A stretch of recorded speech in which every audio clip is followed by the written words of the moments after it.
Hey everybody, welcome to another episode of Business and Brews, Birmingham edition with Austin Senseman, founder and CEO of Conserv. Looking forward to doing this. Thanks for being here. Yeah, absolutely. Thanks for having me.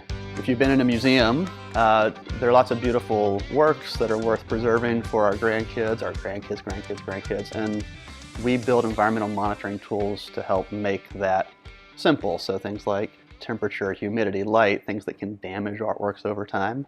We work with museums on that problem. And what is it specifically that made you start that? So It's a good question. Don't tell anyone, but I'm not. I mean, we didn't get into this because I'm a big museum guy. We got into it searching for an interesting problem to work on. So, Nathan, my co-founder, he was interested in sensors. I had a background in analytics, and so we went looking for a problem. Now, Nathan's parents are museum conservators, so that's how we got introduced to this world, and it was immediately interesting to us. So it's one of the things I like about your product is I've gotten to see it in action.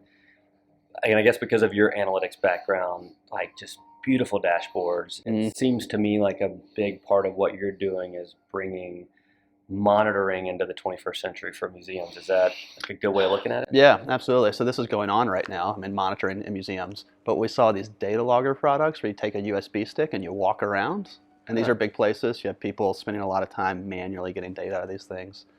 And that felt like 1995. Right. So we thought, can we bring this forward to this new century? A lot of stuff's happened since 1995. We have mobile apps and better wireless technology. We're taking a lot of these just general tech advances and bringing them to this field. So what kind of success are you guys having? Like I know that you've added, there's some pretty big names that you guys are working with, right? Yeah, absolutely. So we serve collections large and small, and that's museums, libraries, archives. So it's a huge, diverse group of people. But we work with places like MoMA, we work with places in Europe now, and we're just having, especially the last 6 months, a lot of success connecting with people in our field. Yeah. I think for me, the most valuable kind of thematic advice has just been to simplify things. Yeah.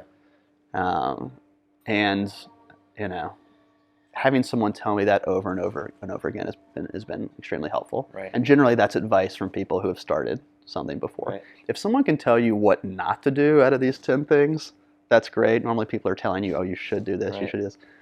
But you're so overwhelmed, you don't starve, you drown, kind of thing. So for me, the most valuable advice has consistently been simplify, don't do this, don't worry about this, you can deal with it later. Especially early on, you've got to do one thing and do it really well. And then as you start to get better traction there, you go, all right, now let's do something that's a little tangential and let's kind of keep growing. But it's such a good point. If you keeping it simple allows you to get to that next phase. Yeah. Advice I generally give people with a startup is to not.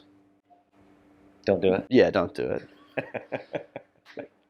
And the reason that's good advice, I think, is because if you're someone that's going to be good at it, you will ignore that advice. Do it anyways. Yeah, but if you're someone who's not sure, and that if you listen to something like that, then that's great. You probably weren't going to be a good. Great point. Because when you get into it, it's so difficult. The best advice I've gotten is people who have let me make mistakes. Like I'll tell them what we're doing. Okay, great, let's do that.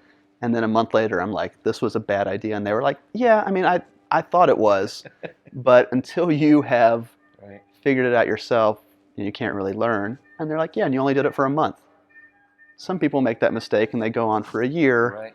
And so you did good. Yeah. It's kind of a weird way to help people. But, you do walk away from that a different person. You have learned something profound. You get to do the outros. We'll tell people where we are and what the drink choice is. Okay, great.